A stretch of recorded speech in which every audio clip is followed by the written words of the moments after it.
Moi boa tarde, moitísimas grazas, amigos e amigas, por achegarvos hoxe a esta chamada que digamos que dobre da Asociación Cultural de San de Bóveda, pero tamén de Sermos Galiza, para este renacer a descoberta das palabras.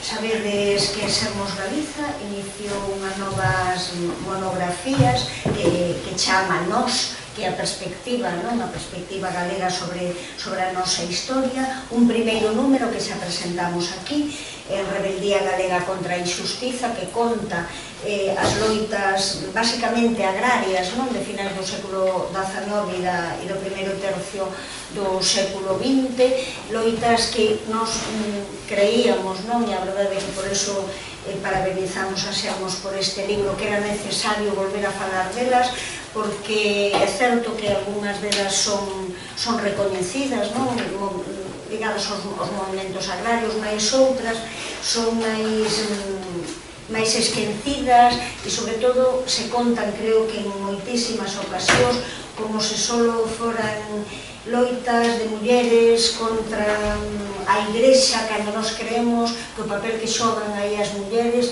vai moito máis alá e contra o caciquismo, pero contra esa Igrexa entendida tamén como un poder que as asoballa. Por lo tanto, se non listes este libro, tamén nos gustaría que logo lle puderades botar unha ollada. Hoxe chámanos a presentación desta segunda monografía dedicada a María Victoria Moreno. Acompáñame na mesa unha das persoas coordinadoras desta monografía, xunto con Cesario Sánchez Iglesias, que tamén está hoxe aquí con nós, e outra das persoas é Eli Ríos, seguramente unha das primeiras biógrafas de María Victoria Moreno. Logo ela vos comentará esa colección de Urco Editora sobre mulleres bravas da nosa historia, ese traballo que fixo magnífico. Nesta renacer a descoberta das palabras, moitas voces para falar dunha muller que tamén ten moito de simbólico. Estamos con número 56 do Día das Letras Galegas, desde aquel 1963, e nesas 56 edicións, digamos, 4 mulleres decidiron a Real Academia Galega que fose dedicado o Día das Letras Galegas a elas. Por lo tanto, neste caso, tamén unha data para nós de xúbilo por esa invisibilidade que ten en moitas ocasións a literatura ou a obra en xeral das mulleres. E decía que María Victoria Moreno tamén ten algo máis de simbólico xunto a isto, que é o feito dunha persoa de fora de Galiza e que escolle, cando chega aquí, que escolle a nosa lingua para nela escribir, para nela relacionarse, para nela é tan importante dar as súas aulas. Por lo tanto, sabemos que o futuro da lingua pasa pola permanencia daqueles que falamos galego, máis tamén necesariamente polos neofalantes, por aqueles que aínda non o falan, pero que fan esa escolla e se ponen un bo día a falalo, a facer de la defensa da lingua. Fala en algún momento María Victoria Moreno, di que esa escolla, a miña relación con Galicia e a miña opción pola súa lingua é simplemente unha historia de amor. Non gustaríamos, así isto parece unha máxima, que nestas letras galegas quixéramos lembrar. Por tanto, xa vos digo, é unha escolla que sobre unha muller, esa dificultade que temos para ver a literatura feita por mulleres, neste caso tamén dunha persoa que escolle de maneira consciente a nosa lingua. Cando onte pensaba nesta presentación, as dúas persoas que me acompañan, tanto Mercedes Queixas como Eli Ríos, son grandes coñecedoras de María Victoria Moreno, e eu quería casi solo, en vez de dedicar estes 3-4 minutos a ela, pensei onte pola noite en lervos unha historia de ficción que escribe, unha historia que logo é increíble, non é posible, non é real. Os teóricos da literatura sempre din aquel unha máxima, que calquera obra, falemos das Morga ou falemos de Luns, de Ríos, e que sexa creíble. A historia que vos quero ler xusto non ten credibilidade ninguna. Quería falar desta historia dunha muller.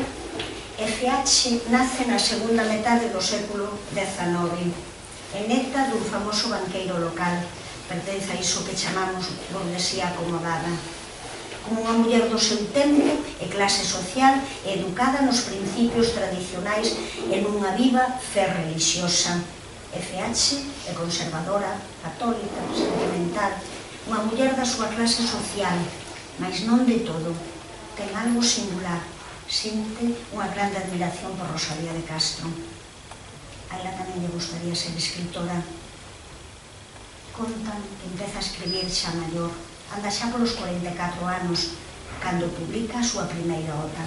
Ímola titular Sorrisas e Bárbas. E agora vou vos contar esa historia, xa vos digo, increíble, non real, de pura ficción. Lembrad as datas. O 4 de marzo de 1945, FH, de 76 anos, bastante enferma, lle comunican que vai a ser a primeira muller que entre nunha academia moi prestixiosa que hai na súa cidade. Alegría infinita, ten que facer o seu discurso e facelo xa. Quixera facelo en 5, en 10, en 15 días, mas non está ben de saúde. Por iso tarda demais. Tarda ata 11 de abril, 38 días despois. FH envía o seu discurso de ingreso acerca de Rosalía de Castro, claro, e sabe que tardou demasiado, así que se disculpa co presidente.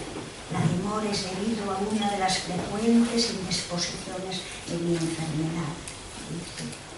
E agora, a Academia só ten que buscar un home culto que resposte ao discurso de FH.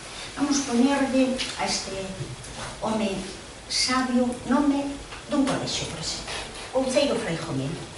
Hai que mandarle o discurso e xa logo poñer a data.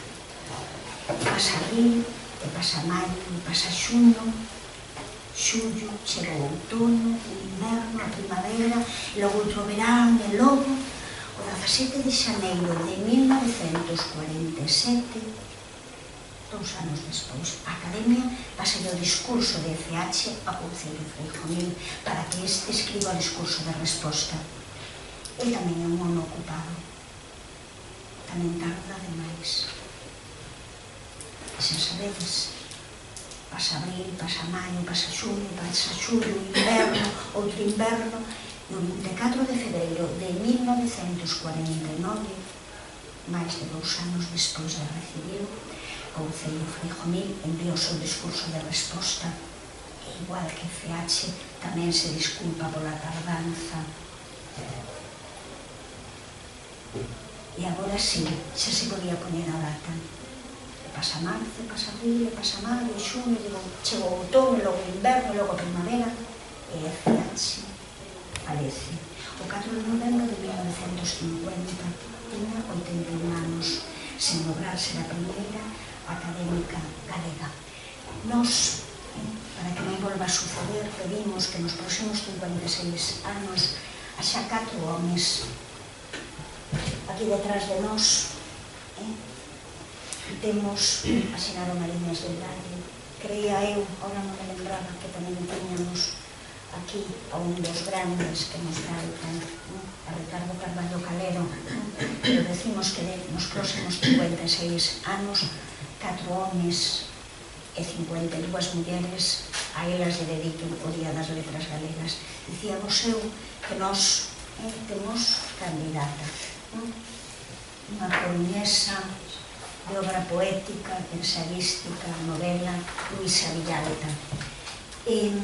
Estamos a preparar para o día 16, mércores, é o 16, non? A presentación aquí da obra dramática completa de Luisa Villalta, espallada por multitud de publicacións, e que Alexandrina Fernández Otero e Lino Braxe poderon recompilala nunha publicación única. Xa vos convido. E agora, non que contei esa historia, xa digo, seguramente sabedes que é imposible, non? E que explica moitas cousas que suceden e como logo, ademais, imos contando a historia, imola repetindo, e se hoxe abrides a páxina da Real Academia Galega, dirá que sí, que Francisca Herrera foi a primeira muller, pero que morreu, é verdade, o que non conta que morreu 5 anos despois, que non houve tempo ni para poñer de data a ela e a todas as mulleres que con tanta ilusión recibirían esa entrada na Real Academia Galega. E agora imos de lutas.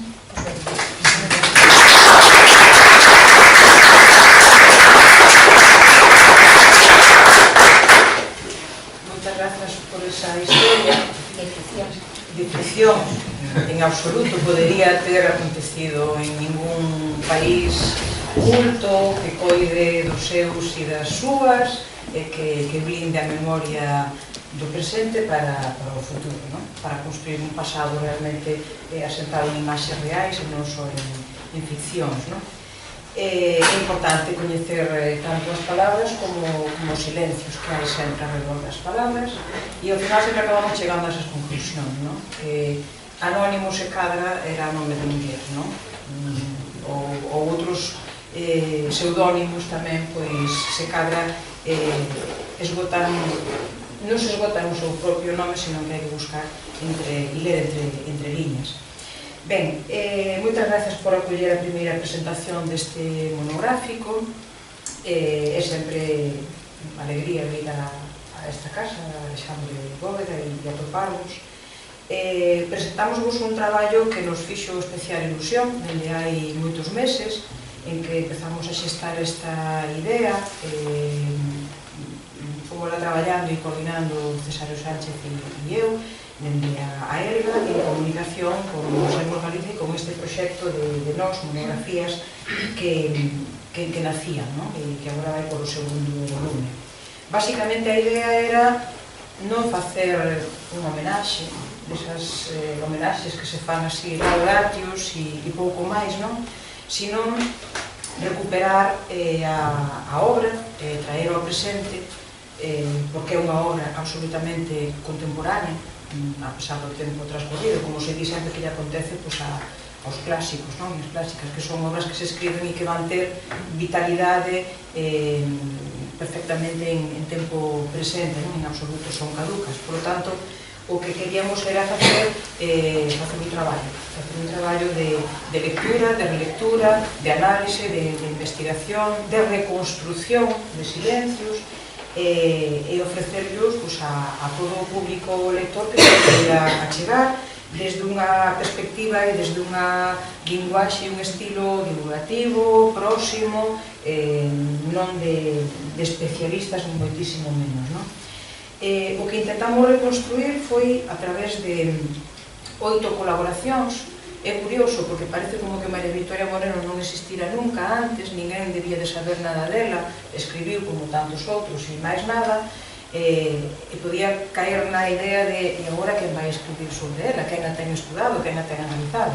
Nada máis lonxe da realidade, pura ficción tamén outra vez, porque realmente sí que hai moitas persoas, non deixa de ser unha personaxe aínda moi próxima a nós no noso propio tempo vital, e hai moitas persoas, evidentemente como corresponde a unha muller das súas características e da súa altura, que conviviron en moitos aspectos do seu día a día, do seu traballo, dese perfil tan poliédrico que ten, e que por suposto estaban dispostas e querían, eu case te diría, necesitaban contar quen foi que fixo porque trascendeu o tempo físico da propia vida do propio corpo María Victoria Moreno. Por tanto, o noso agradecemento sempre para estas 8 persoas que colaboraron, estas 7 compañeiras e un compañeiro de escrita, conscientes de que se o volume pudese ter o dobre de páxinas ou o triple, habería aínda moitísimo máis que contar. Así que, por favor, tomad isto como un petisco, como unha introdución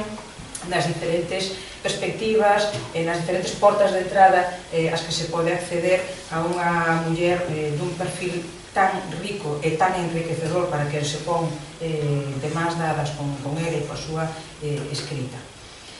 8 voces, por lo tanto, que achegan, como digo, esas diferentes portas de entrada a María Victoria Moreno, esa aínda cuarta muller que ten este reconhecemento do 17 de maio, do Día das Letras Galegas.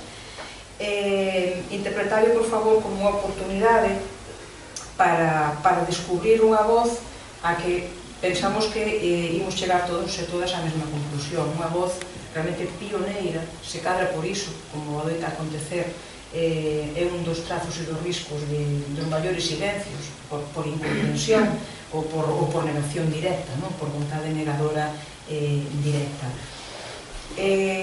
Realmente o noso objetivo último é que unha vez que entredes nestas pistas de achegamento a María Victoria Moreno, que leades, evidentemente que leades a súa obra, e iso é o que realmente vos fai permanecer os autores e as autoras, porque, insisto, é unha obra de hoxe, é unha obra feita, parece escrita onte ou antonte.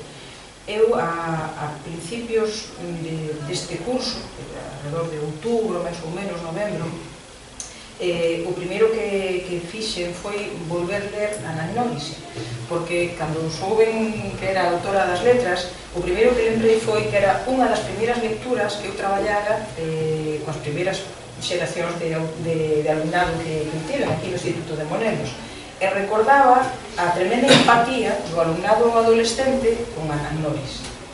E a miña primeira dúbida era, e tantos anos despois en que deixei a obra despistada, evidentemente, pois, que pasará agora? Claro, estaba falando do ano 96, 97, 98, e agora, en 2018, que pasa? Daba un pouco de vertixe volver a entrar nesta obra e que me iba a topar, se aquel recordo que eu tiña das aulas e da resposta, da reacción tan positiva ante unha lectura obrigatoria por parte do alumnado, se ia manter ou xa non, se eu podía revivir aquel soño ou iba a levar a decepción. E a miña sorpresa foi, ao volver a lela, que era exactamente a mesma impresión de obra viva,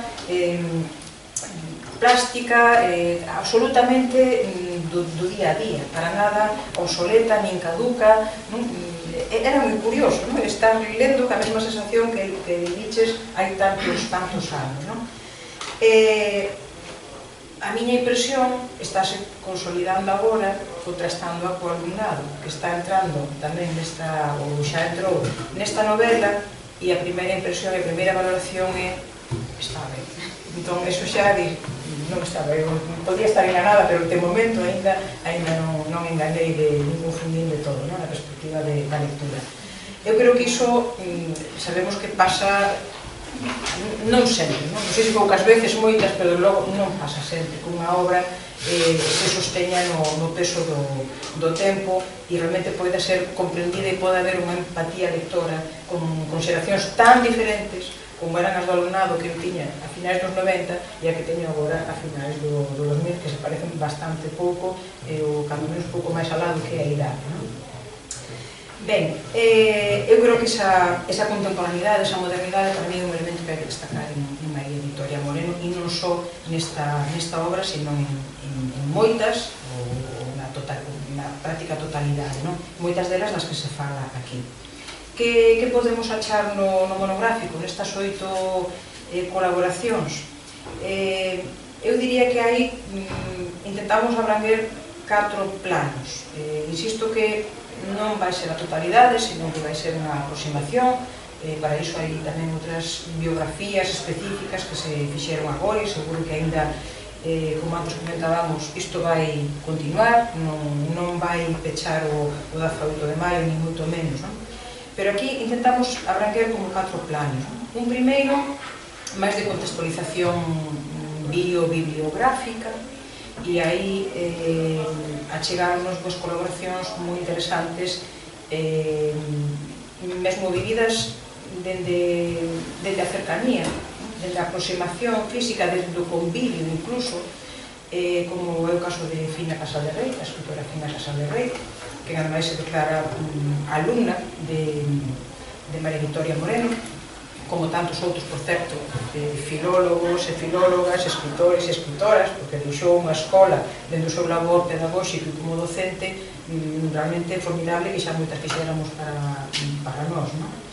Entón, aí ten unha contextualización de María Victoria e, sobre todo, da súa vinculación co libro, a importancia do libro e da lectura ao longo da súa vida. E tamén, con Monse Pena Presas, que este ano tamén preparou unha biografía ben interesante sobre María Victoria Moreno.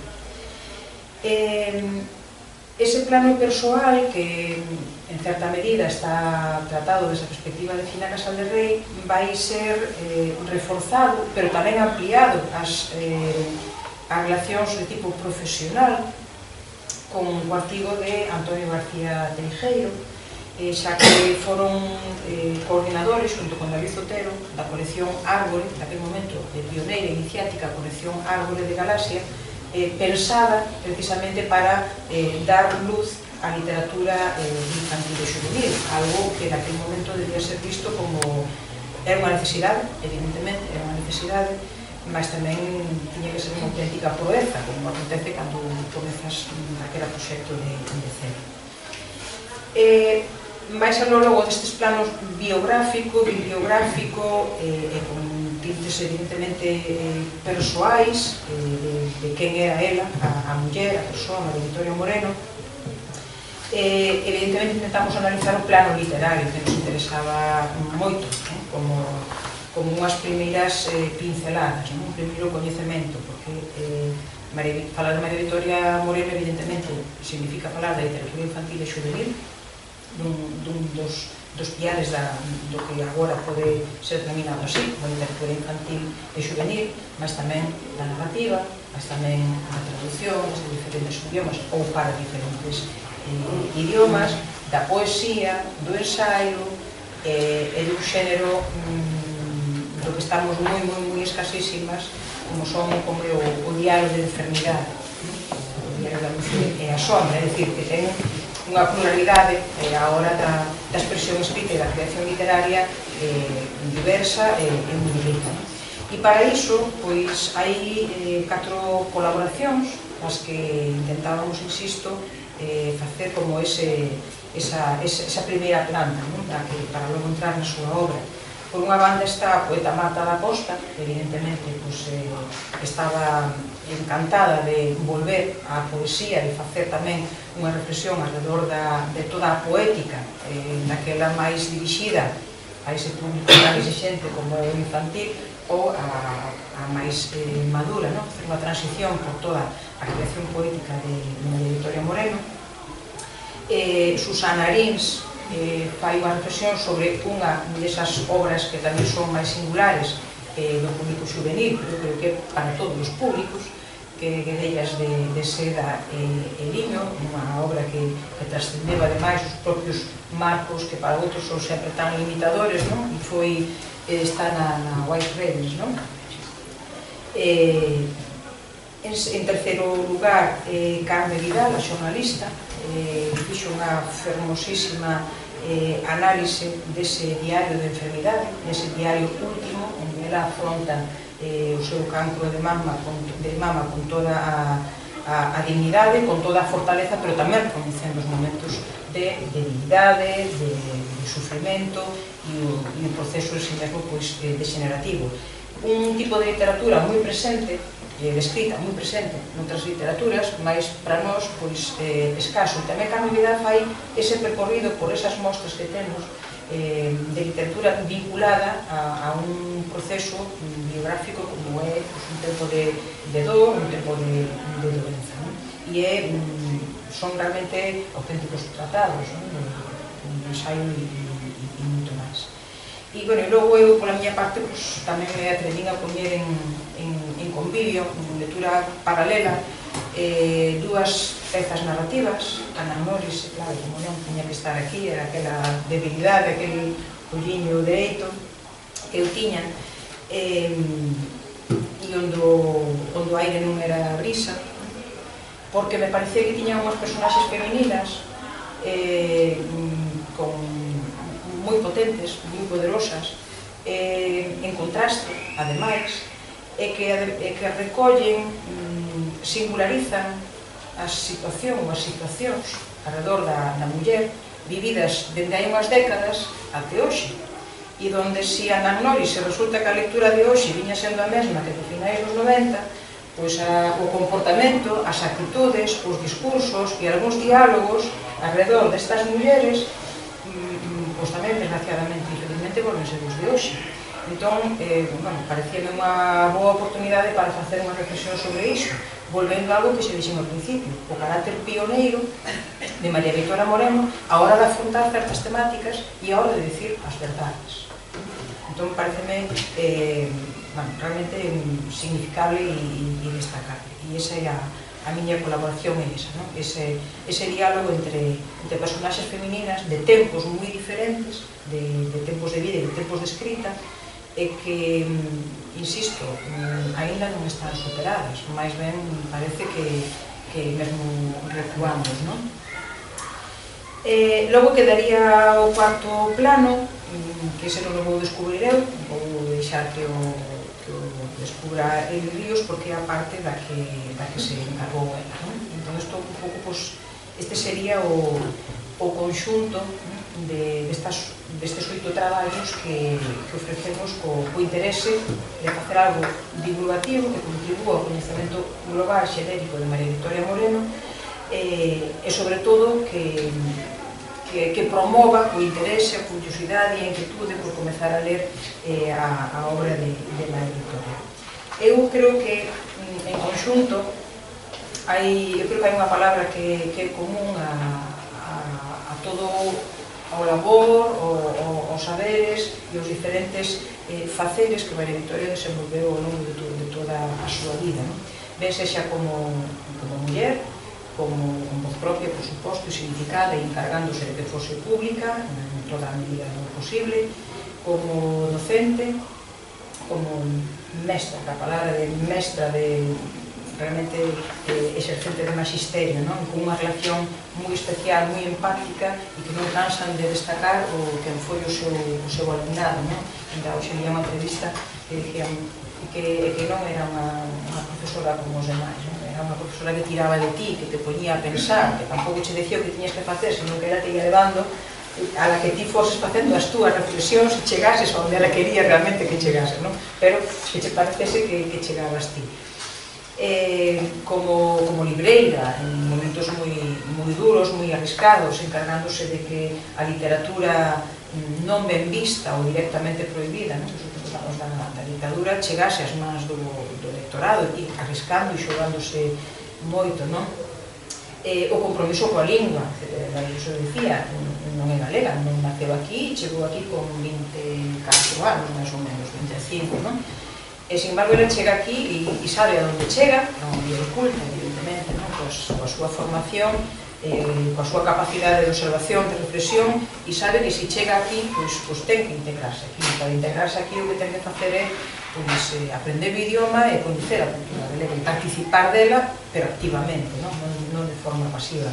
Por lo tanto, penso que ese compromiso coa lingua, mesmo como divulgadora, non só como aprendiz, senón tamén como divulgadora, impartindo cursos de galego cando tamén estaba prohibido e asumindo as consecuencias tamén, como tantas outras persoas, compañeras e compañeros sufriron, pois é destacable e moi salientable, ou mesmo a escolla de traballar fundamentalmente, propositalmente para o público, para os seus cachorros, como le decía, que era a infancia e a mocidade, o seu labor como traductora, etcétera, etcétera. Creo que hai un poliedro, hai unha personalidade moi rica que pretendemos que polo menos saíse mínimamente a superficie aquí, que logo xa cada quen continue investigando e aprofundando nas lecturas. É certo, iso que María Vitória Moreno decía, que realmente o que viviu foi aquí, con nós, entre nós, neste país, neste pobo, coa súa lingua, coa súa forma de entender o mundo, coa súa cultura, viviu unha historia de amor. Pois nós pensamos e estamos convencidas que xa era moita hora, xa nos ia sendo moita hora, de volverlle un pouco dese amor que ela entregou en vida.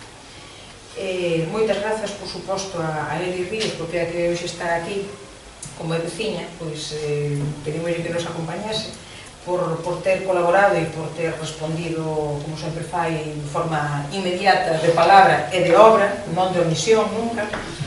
E moitas grazas tamén ás demais colaboradoras e o colaborador que participaron, porque a verdade é que foi un camiño, como sempre é complexo, isto da coordinación sempre é complexo, pero foi moi grato porque foron todos moi dirixentes, entregaron todo moi en tempo, non me reñeron nunca cando lles pasaba as probas para corrixir e para mudar, para facer propostas. Entón, a verdade é que creo que ao final, eu ainda acabo de ver agora así palpando, até agora só vi en pantalla, e penso que quedou un traballo, cando menos, con toda a dignidade que nos lle puxemos e que queríamos conocer. Así que moitas grazas como sempre pola acollida, pola vosa presenza, e agora xa que eu os fale de todísimo que eu non falei, pero sobre todo da súa achega.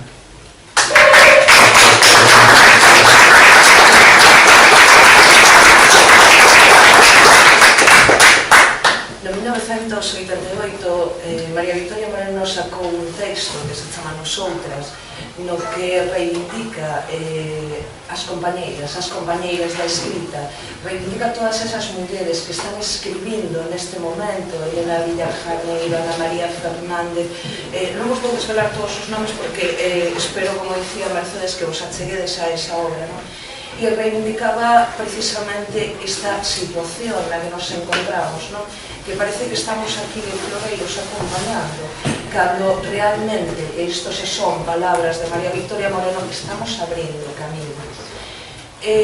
Para abrir camiño é preciso coñecernos, é preciso saber quen somos, e iso é o que se fai nestes espazos. Por lo tanto, agradecidísima de que contrades comigo, de que contrades coas compañeiras, sobre todo para unha literatura, unha escrita tan excepcional como é a de María Victoria Moreno. Falamos que só hai 4 mulleres no Día das Letras Galegas, pero cantas mulleres, cantos homes hai que se les dedique o Día das Letras Galegas dedicándose á literatura infantil e juvenil? Porque María Victoria Moreno viña de gañar, cando escribía en español, un premio con unha novela. Ela sabía escribir para xente adulta, pero cando chegou aquí escolleu unha lingua, escolleu unha cultura e escolleu quen ian ser os seus destinatarios, que é fundamental.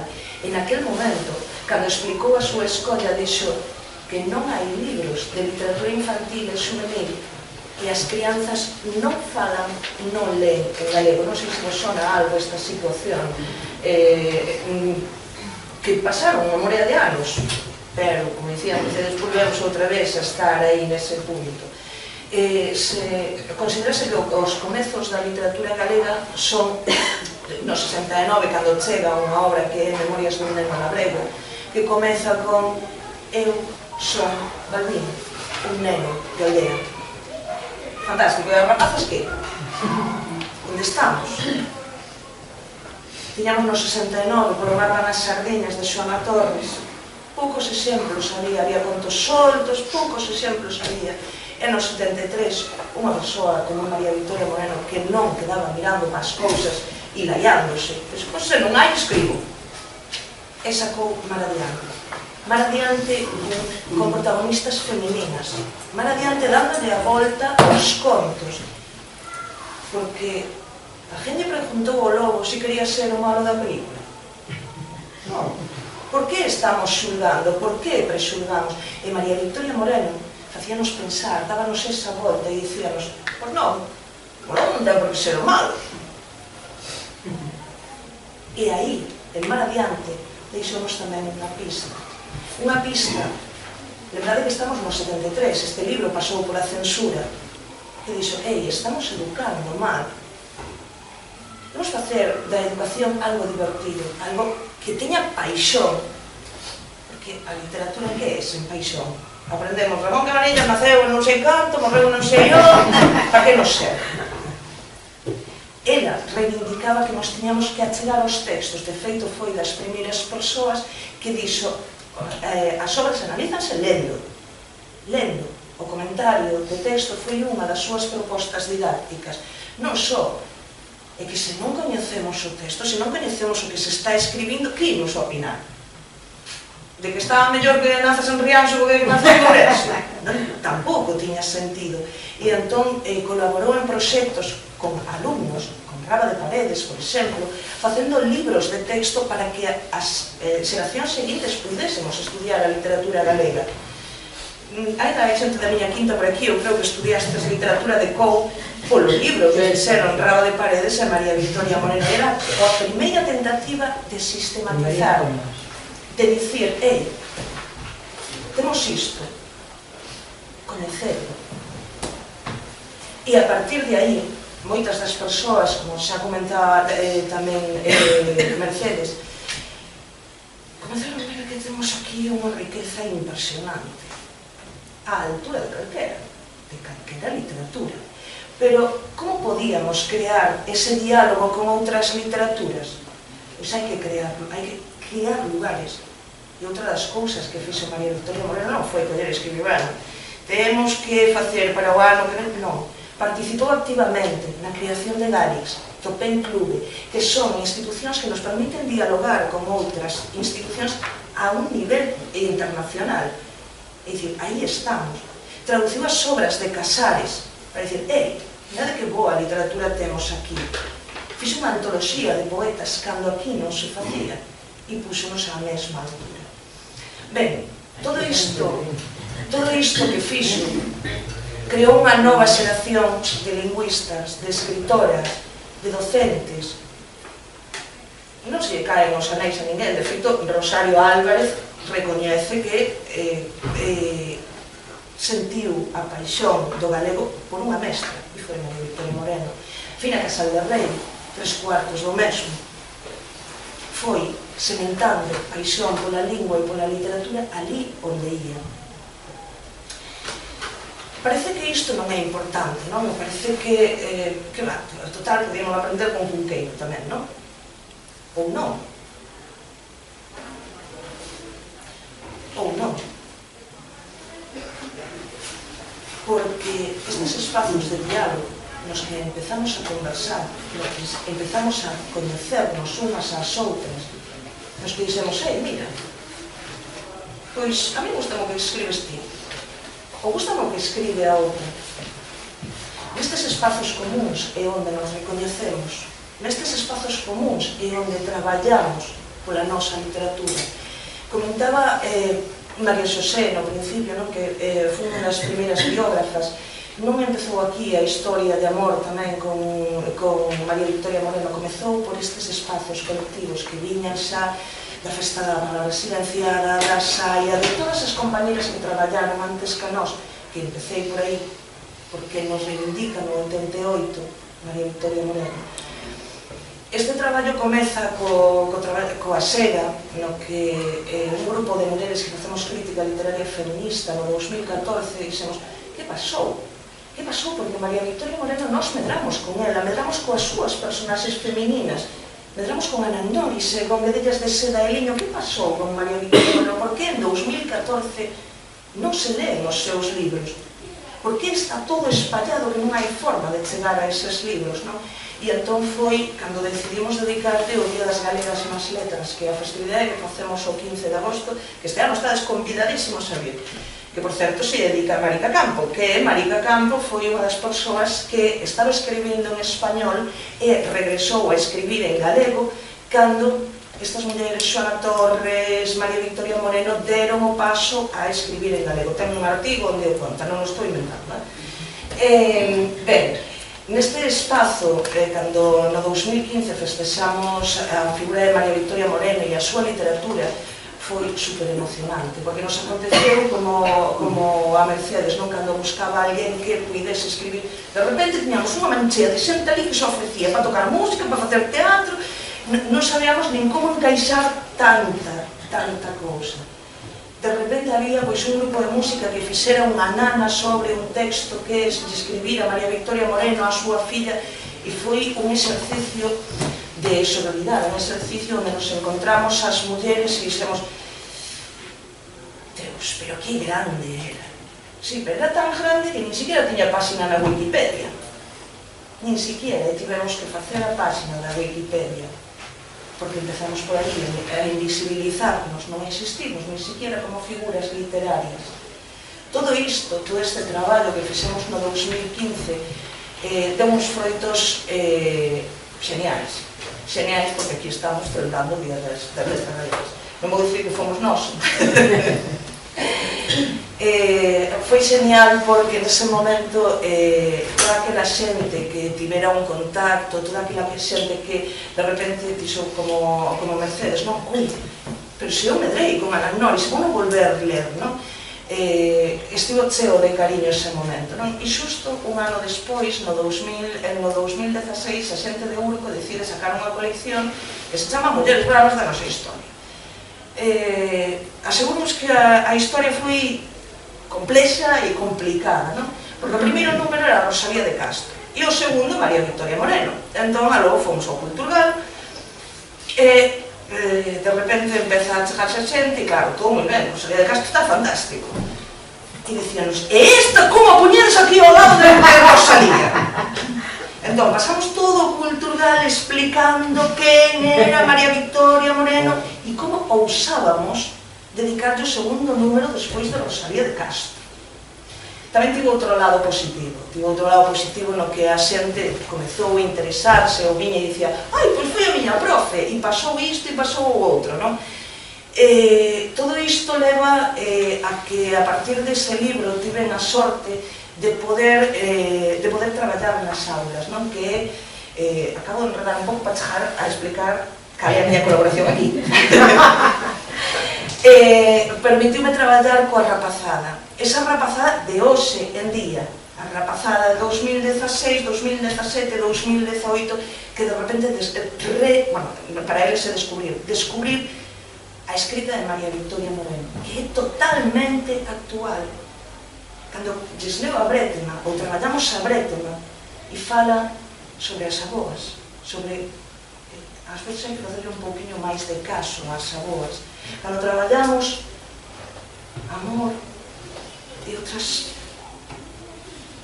temáticas complicadas que venen aí, non? O sexo explicado a crianzas. Como se lle explica iso ás crianzas? Xa, agora xa nos estamos poniendo nerviosas. Pois sí, se explica. Explícase cando unha escritora domina a técnica e sabe a quen lle está falando. Sabe que palabras ten que utilizar para explicarlle o sexo a unha crianza. Convido-os a que leades ese conto porque é fantástico.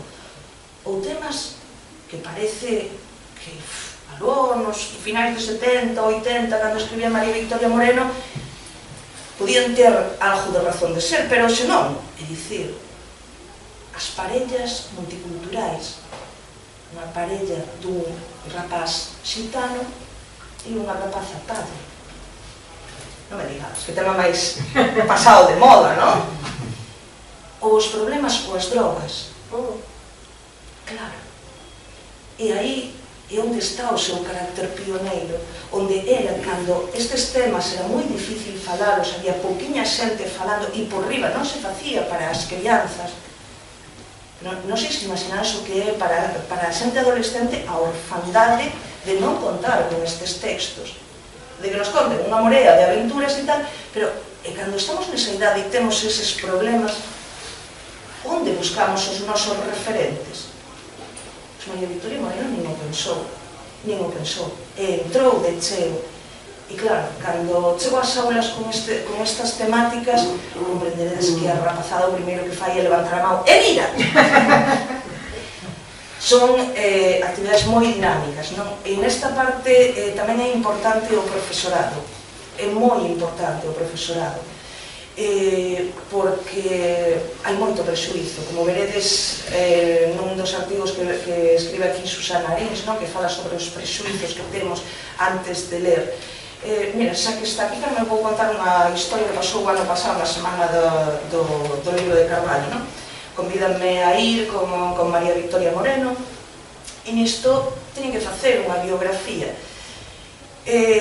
Nada, a rapazada, como sempre, ten unha imaginación fascinante, entón comeza o rapaz a explicar, sí, porque María Victoria Moreno enredouse con unha muller que resulta que era zombi, que a matou para que ela tamén fose zombi E eu via que a mestra como facía, como se así. E eu estaba fascinada, porque a mí parecíame un traballo de imaginación da crianza que eu dicía, e que eu pagaba porque me prestara a súa cabeciña un par de horas para escribir algo así. E ele seguía, pero cada vez máis emocionada, e a profesora que xa non sabía onde meterse e tal, e xa iba así para chamar de esa o rapaz. Ás veces, o problema da lectura está en nós mesmas, está na xente adulta. E iso é algo que nunca facía María Victoria Moreno. María Victoria Moreno falaba horizontalmente, á mesma altura que unha crianza. Non daba leccións de didáctica. Como explicaba a Mercedes, non? Se ledes Anagnoris é unha obra que nos vai levando taca, nunca nos vai dicir que temos que pensar. Pero imos pensar un anaco, un anaquiño imos pensar. Pois todo isto fai que, non vos vou desvelar o artigo, pero convido-vos tamén a que o leades, fai que a experiencia coa literatura de María Victoria Moreno nas aulas sexa fascinante. Hai proxectos xeniais, desde o multimedia, pois iso, facendo biografías, aprendendo a escribir, aprendendo a ler críticamente, non? E incluso houve un proxecto que a mí me emocionou especialmente, porque non sei se sabes que en Braille hai moi pouquiño texto en galego, e achegouse unha rapaza e díxome, por que non facedes nada para a xente que precisamos Braille? E a lo fomos, e a logo fixemos, e a primeira vez que me apareceron nunha feira do libro con a obra de María Victoria Moreno pasada a Braille, tuve que marchar porque choraba. Ti malí detrás da caseta, chorei e despois volví. Sí, porque non pensamos en todas as persoas que estamos deixando fora do galego. E cando unha persoa como María Victoria Moreno, que loitou tanto, que sufriu as consecuencias, pois iso, cando lle quitaron o pasaporte, cando lle fixeron o registro domiciliario na librería, cando lle retiraban o queixón de libros, en fin, todas as consecuencias que asumiu, e nós aínda estamos aquí, non? E poder levar este libro en Braille ás aulas e que unha crianza que naquele momento tiña 9 anos puidese ler, puidese sentir esta obra en galego, foi genial. Ben, non vos vou desvelar moito máis, son as aplicacións didácticas da obra de María Victoria Moreno, quedan aí ideas por se as queredes aplicar, non son nas aulas, tamén se tedes fillos, sobrinhos ou demais, tamén se pode aplicar na casa e xogar e manter esta literatura viva. Cando vou facer unha última nota que fala Mercedes sobre a xente que participou nesta obra e tal, e que fomos todas moi dirixentes e tal, vou confesar que a min case me mata, porque mándame un correo e dime, mira, 20.000 palabras. Eu li 20.000 palabras, hasta que de repente volvo a mirar e resulta que o punto estaba no outro lado e digo, Mercedes, non te equivocarías, moverías ao puncero de sitio ou tal. E dixo, non, é así. Ai, pero vais me facer moito e tal, e con este carácter docente que ten e que nos leva a calquera sitio, dixo, ti fai, non? E aquí estamos. Ben, moitas grazas por acompañarnos hoxe nesta presentación da monografía. Como as miñas compañeras, convido-vos a ler a María Victoria Moreno porque vos vai sorprender e ademais ides gozar da súa literatura. Non sei, pechamos aquí ou... Sí.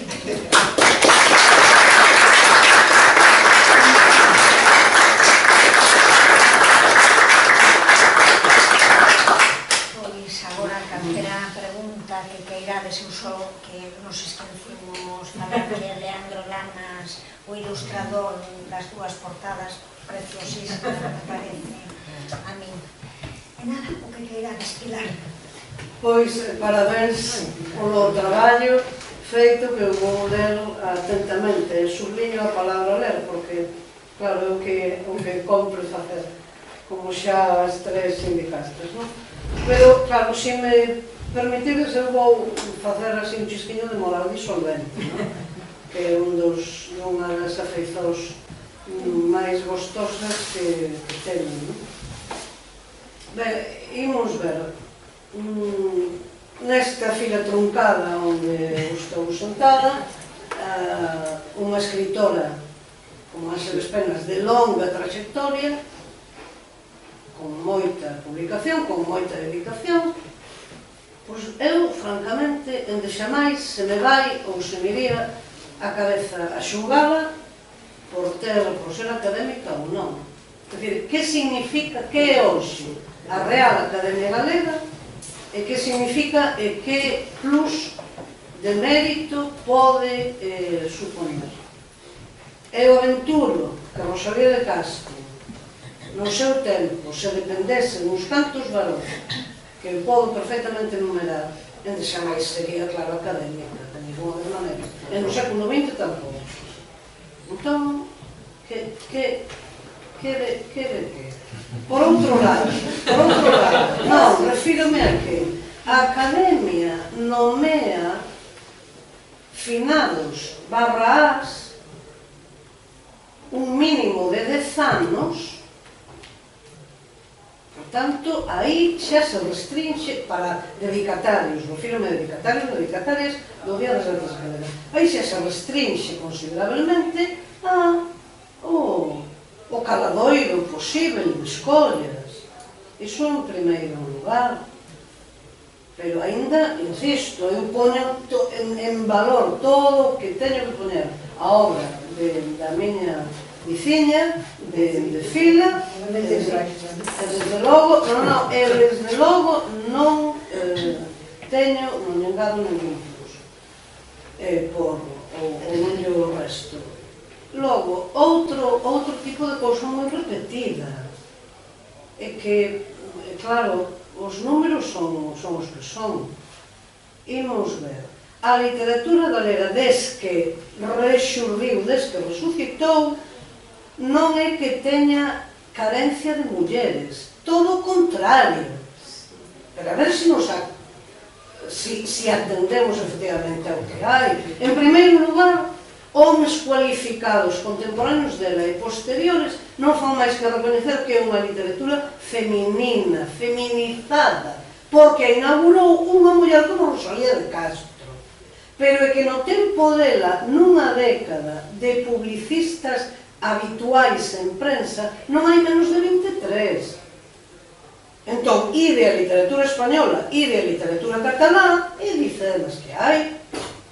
Como a Carolina Coronado, que antes da década dos 60 está xa dimitindo de calquera posición ou de calquera saigo feminista. Entón, aquí é que é ao revés. Na literatura catalá están asinando con pseudónimo Caterina Albert, que é Víctor Catalá, na literatura francesa George Sand, na literatura inglesa George Eliot. Aquí todas asinan co seu nome e dan a cara como mulleres que son. Bueno, e hoxe, a min perdoade que os diga, quero dizer que non é esquecida, marxinada, aparcada María Victoria Moreno, pero que toda a literatura galega e o que sostén a literatura galega que é a lingua galega, claro. E despois, a respeito da atención a mulleres, claro que é importantísimo darles na literatura valor protagónico, pero claro, antes é igualmente importante que as profesoras e os profesores coñezan todo iso en toda a literatura galega preexistente, e ese exercicio non se coñece non se fai. Toda a explosión de autonomía erótica que teñen personaxes ou era propia en Confesión intimista de Rosalía de Castro, onde está? Pero haberá que lela, claro, e haberá que despertar no alumnado esa potencia que ten. Personaxes femininas únicas, que non hai na literatura española, tendo moita máis novela contemporánea na década dos 60 e 70, de Eduardo Blanco, por exemplo, tamén, pero eso todo haberá que despertarlo, terá que ser as profesoras ou profesoras que entón aí, pois mira, hai afortunadamente moito e bon que ler, e o profesorado naturalmente moito que se achar, Claro, pero que senón imos, eu, claro, será porque estou na segunda fase da segunda idade, entón imos de descoberta en descoberta até a xénese original. Mira, non, claro, non, perdade, pero xa anunciei que era de moral disolvente, pero ia a cabo xa e desculpade, pero non, porque non é que así, eu penso que fraco favor nos facemos.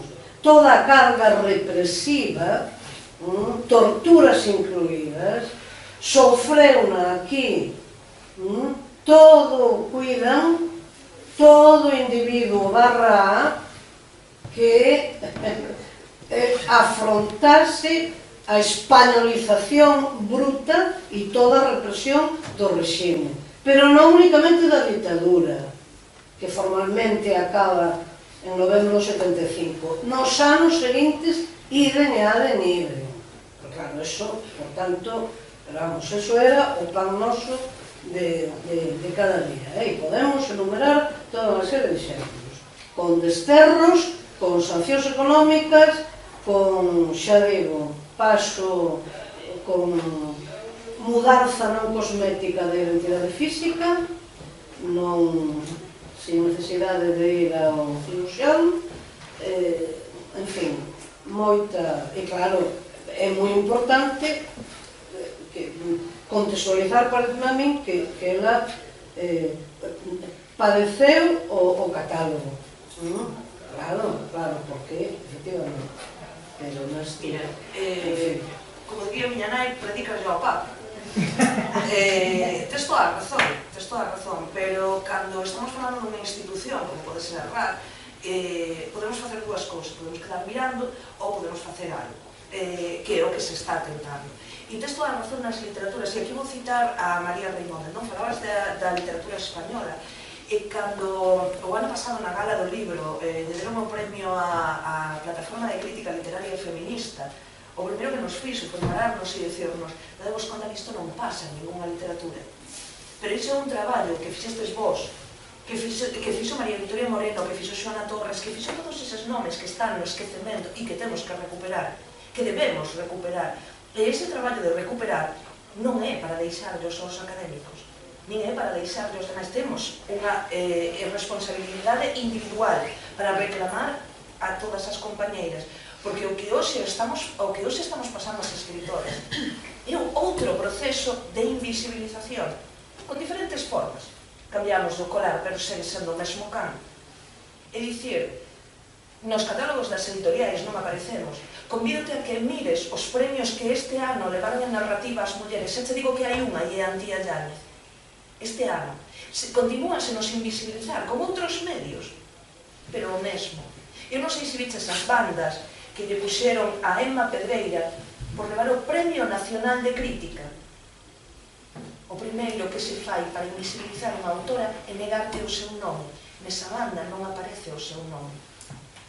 Por lo tanto, temos moitas cousas sobre as que traballar, temos moitas cousas que cambiar, pero iso ímolo facer con estas cousas. Iso ímolo facer difundindo, divulgando, dando a coñecer. E convídote ademais que veñas ao Día das Galegas nas Letras, que veñas a celebralo con nós. O convite recíproco para todo un canto acto eu vocifere.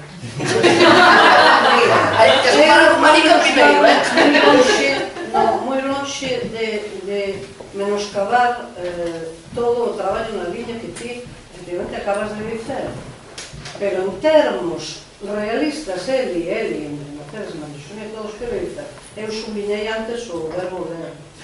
En termos efectivamente realistas tamén tenemos que definir cal é o marco de legitimación ou cal é onde queremos pendurar nós a nosa autoestima como autoras. Non sei se me explico.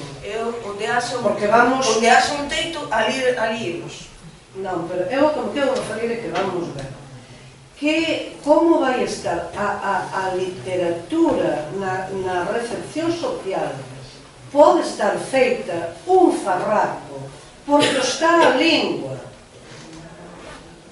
previamente, e porque hai unha carga de españolización brutal, e porque a globalización disparada desde fins do século pasado, comezos deste século, está aínda prexudicando moitísimo máis calquera expectativa de coñecernos como somos.